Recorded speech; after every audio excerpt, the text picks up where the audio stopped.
Good morning, student. Now again, we will discuss about the revision. In the previous lecture, we have discussed about the revision of the chapter 10.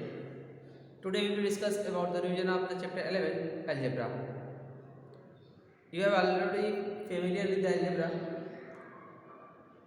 Algebra means in this chapter we will discuss about the variable, coefficient, and the constant. You already know what is the variable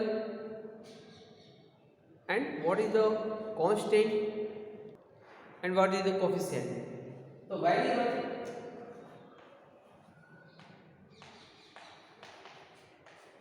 like x, y, z. Variable which have no fixed value, जिसकी कोई fix value नहीं होता है, that is variable means changeable value, जिसकी value according to situation, according to condition इसकी different value होती है. ठीक है. Constant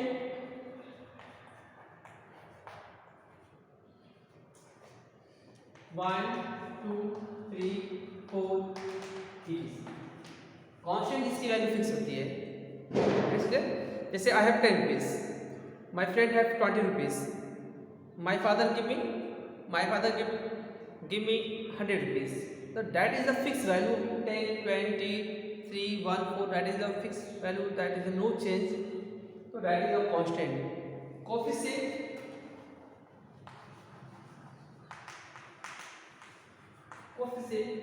that is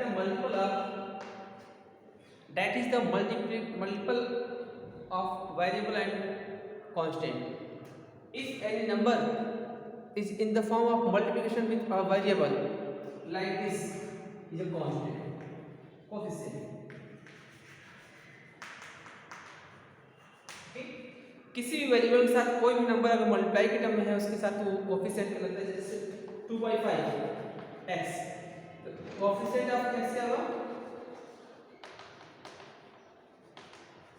x equal to 2/5, right. तो इस वेरिएबल के साथ जो मल्टीप्लाई होता है वो उसका कोफिशिएंट कहलाता है. अगर कोई वेरिएबल नहीं है, ठीक है, अगर किसी वेरिएबल के साथ कोई टर्म नहीं है तो बाय डिफॉल्ट वहाँ पे 1 हिडन होता है. ठीक है. जैसे y है तो कोफिशिएंट ऑफ y क्या होगा? मतलब है कि जब भी कोई वेरिएबल होता है तो उसके साथ कोई भी न्यूमेरिकल वैल्यू अगर नहीं है तो बाय डिफॉल्ट हम उसको 1 लिखते हैं. इसका कोफिशिएंट आपका 1 हो जाएगा. It is clear. तो कोफिशिएंट क्या है? The numerical value which are in the form of multiplication with a variable is known as the coefficient. Okay. Now a question is mentioned here. Question says if there are 20 mangoes in a box, अगर एक box में अगर 20 mango हैं, then find write the total number of mango in a T box. 20 box हो सकते हैं, 3 box हो सकते हैं, 50 बॉक्स होंगे. We have no idea how many boxes are there, so we have considered they are T box. ये T box है. अगर एक बॉक्स में फॉर एग्जांपल 20 मैंगोज हैं, 2 बॉक्स में क्या होगा?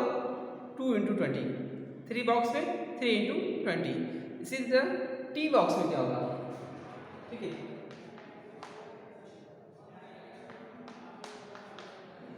Number of mango in a box 20.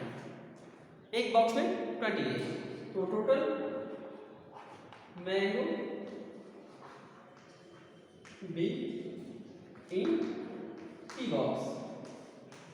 T box में क्या होगा? एक बॉक्स में 50 टी बॉक्स में मल्टीप्लाई कर देंगे 50 × T. You said that 50 T. एक वेरिएबल और एक कोफिशिएंट कांस्टेंट है तो उनके बीच में मल्टीप्लिकेशन का साइन रहता है. तो so we can write here T plus T 50 × T. Okay. This type of question you can also, there are any variable like the a, b, c, d, anything. So you should apply like for this. Okay. Now the next is we can also see with the next example. Question है if the present age of Radha is x years. अगर present age अगर राधा का x years है तो first her age 4 years from the now. आज से 4 साल बाद. ये क्वेश्चन ऐसे हो सकता है या फिर her age after 4 years. Both are the same, चाहे आप 4 ईयर्स फ्रॉम द नाउ पूछे या फिर आफ्टर द 4 ईयर्स। तो अभी मान लो किसी का एज अगर 10 ईयर्स है तो 4 ईयर्स बाद उसका एज क्या होगा, 4 ईयर्स बाद आफ्टर के लिए हमेशा प्लस करते हैं, तो उसका जो एज होगा, ठीक, हर एज बी प्रेजेंट एज आपका x है, 4 ईयर्स के बाद x प्लस 4। ओके, अगर एक वेरिएबल है और एक कांस्टेंट टर्म है, अगर प्लस के फॉर्म में बस इसको ऐसे लिख सकते हैं, डोंट राइट हियर 4x। अगर आप 4x लिख दीजिए आपका रॉन्ग होगा, क्योंकि 4x मतलब 4 into x है, बट 4 plus x की वैल्यू आपके पास फिक्स नहीं है, there is no any sure value या फिक्स वैल्यू ऑफ x की वैल्यू अगर 10 होगा 10 plus 4 15 14, अगर x की वैल्यू 20 होगा 20 plus 4 24, 50 होगा 50 plus 4 54। so they are in the term of the variable and constant। Second देखिए, her age before 2 years। अभी फॉर एग्जांपल मेरा एज अगर सपोज किसी का एज अगर 20 ईयर्स है तो 2 साल पहले उसका एज क्या होगा, कम रहा होगा, कम के लिए हम सब सब्ट्रैक्ट करते हैं, तो हर एज बिफोर 2 ईयर्स, तो 2 ईयर्स के लिए x माइनस 2 ये आपका 2 ईयर्स राइट, x माइनस 2 हो जाएगा। अब नेक्स्ट बोलते हैं, ये हो गया c, देखते हैं c फादर एज,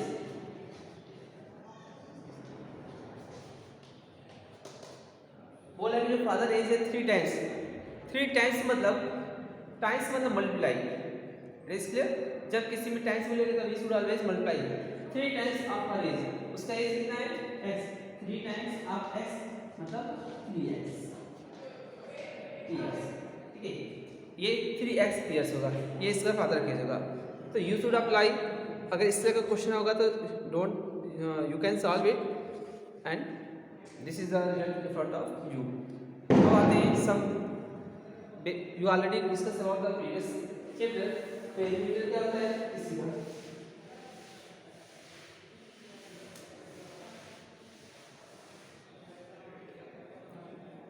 आपका वही perimeter of the rectangle, perimeter of the, next is the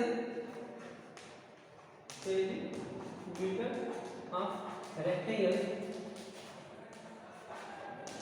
to bracket में L plus B,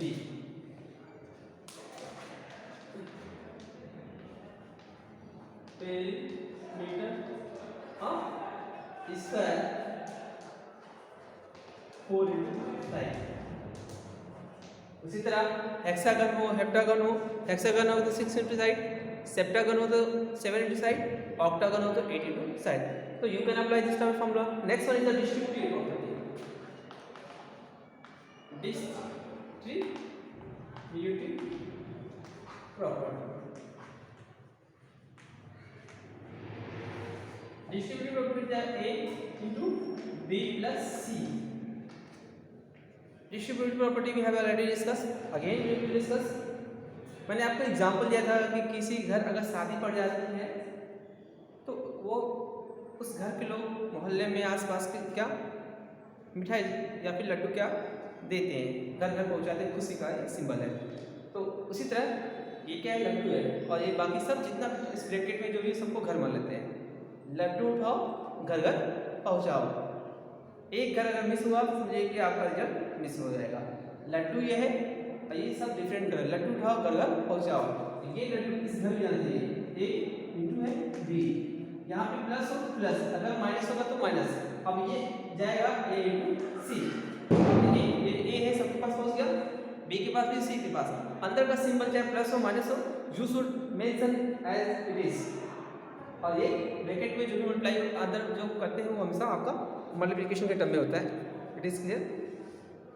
तो ये हो गया डिस्ट्रीब्यूटिव प्रॉपर्टी, राइट। अब आपका होता है कम्यूटेटिव प्रॉपर्टी होता है, सेकंड कम्यूटेटिव प्रॉपर्टी, ठीक है। इसका मतलब a प्लस बी और b plus a both are the same. अगर 2 के साथ 3 ऐड करें या फिर 3 के साथ 2 ऐड करें, a भी 5 आएगा और a भी 5 होगा। If we interchange the place value, there is no any change, any two value, then this property is known as the commutative property. Next one is the associative property. Associative property, right? Associative property में 3 variable लेते हैं, ठीक है। Like this a plus b plus c या फिर a plus b और plus c, 2 plus 3 plus 1 और 2 plus 3 plus 1, 2 3 1 4 6।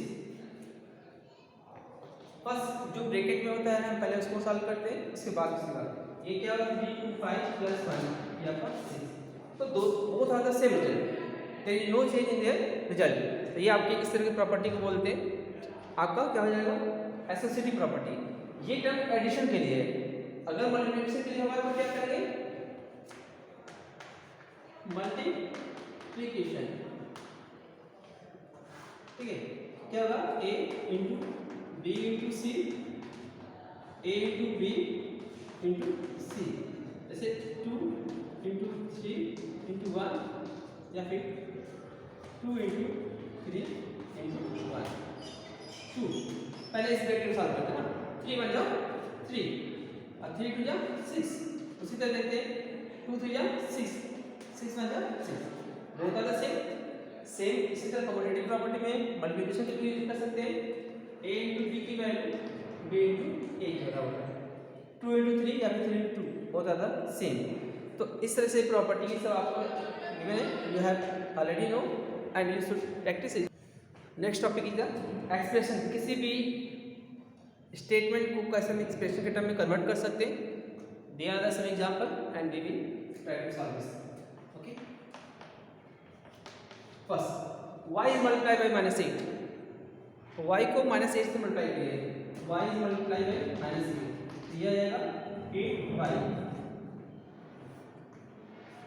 देखो 8 का 1 में इसके आगे 1 होता है, 8 1 जा 8 y प्लस माइनस माइनस, तो ये -8 y is the first result. तो आपका जो बोलेगा मल्टीप्लाई करके ये आपका 8y हो गया। सेकंड है 3 सेपरेटेड फ्रॉम। मैंने बताया कि जब भी वर्ड फ्रॉम आता है तो फ्रॉम वाले के बाद के टर्म को फर्स्ट लिखते हैं। 3 सेपरेटेड फ्रॉम x, तो x माइनस 3। फ्रॉम के बाद का जो टर्म होता है उसको पहले लिखते हैं, उसके इस फॉर्म में इस तरह हम अरेंज करते हैं। थर्ड वन इज बोले y x मल्टीप्लाई बाय 5, ये हो जाएगा 5 इंटू x 5x। अब ये जो रिजल्ट है इज सेपरेटेड फ्रॉम 16, मतलब इसका रिजल्ट को हम 16 से सेपरेट करें, मतलब फ्रॉम के बाद 16 है इसलिए इसको लिख सकते हैं 16 माइनस, राइट। तो this type the expression you can solve and you should try to understand how can we write our expression into form of this word, or how to word we can convert into the expression. Okay, तो देखिए next आपके पास है question is given, pick out the solution, pick out the correct solution, pick out the solution. इसमें आपको solution find करना है। तो आपके बोला कि p - 5 में p की वैल्यू फाइंड करना है। p की वैल्यू आपको बोला है कि डिफरेंट यहाँ पे गिवन है। इसमें p की वैल्यू क्या ऐसा सिलेक्ट करें कि जिसमें रिजल्ट सेम आ जाए। तो हम क्या करते हैं पहले LHS p - 5, तो पहले चेक करते हैं p की वैल्यू क्या है, p बराबर 0, ठीक है। इसे पुट करते हैं 0 - 5, ये आपका -5 आएगा। क्या ये आपके पास RHS में 5 के इक्वल आ रहा है? नहीं, ये आपके सॉल्यूशन नहीं होगा। सेकेंड है p बराबर 10, ये होगा। फिर से पुट करते हैं जो आपका मेन सॉल्यूशन है 10 - 5, जहां पे p है उसी जगह आप डिफरेंट वैल्यू प्लेस करिएगा, प्लेस करने के बाद उसको सिंपलीफाई करिएगा। आपको हो गया 5 10 p के लिए लिया 10, 10 में से 5 जाएगा 5, आपका आंसर आ गया। देख रहे हैं हमको इसमें p की वैल्यू ऐसा पुट करिए कि इसको सॉल्व करने का आपका रिजल्ट 5 आना चाहिए। ये 5 आ गया तो आपका ये सही हो गया। उसी तरह से आप बाकी सब 1 बाई 1 आपके चेक करिएगा तो सॉल्व करने पर आपका बस p की वैल्यू ये 10 वाला ये सही आएगा। It is clear. तो इस तरह से डिफरेंट सिचुएशन दिए रहेंगे, उन सिचुएशन के अकॉर्डिंग कुछ उसका p की टर्म दिया रहेगा, उन p की टर्म को 1 बाई 1 आपको करके सॉल्व करना होगा। सेकंड टाइप का इसी को एक अदर ब्रैकेट में कैसे राइट कर सकते हैं,